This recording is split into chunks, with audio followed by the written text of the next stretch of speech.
तुम सामने हो और मैं तुम्हें देख रहा हूँ। प्रेम की मिठास हमारी नज़रों को मदहोश किए जा रही है। हम भीतर ही भीतर एक दूसरे से लिपट जाना चाहते हैं, जैसे आकाश ने धरती को अपनी बाहों में भर लिया हो।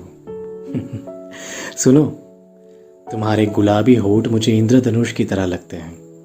मैं अपना होठ इन पर रखकर अपनी एक निशानी तुम्हारे पास छोड़ देना चाहता हूँ।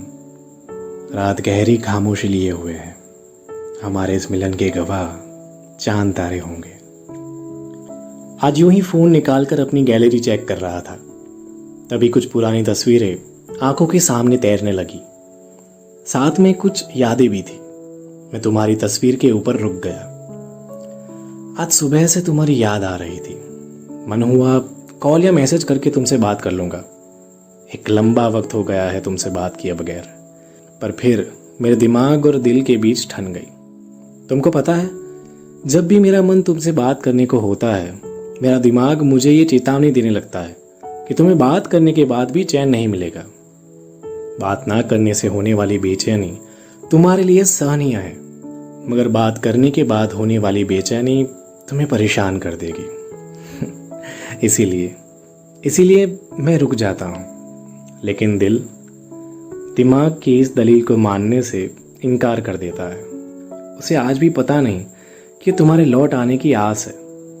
शायद यही आस प्रेम है।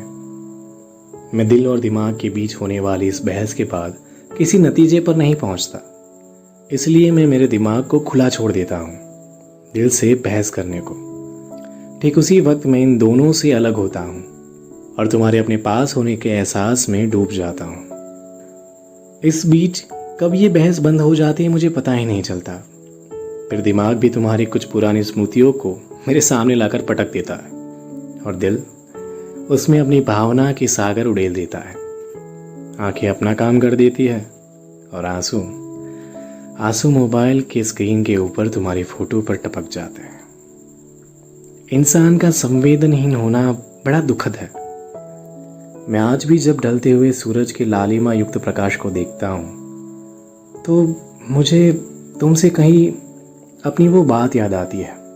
मैं तुम्हारा हाथ अपनी हथेलियों के बीच लेकर कभी बोला था कि इस हाथ को कभी मत छोड़ना, मैं डूब जाऊंगा।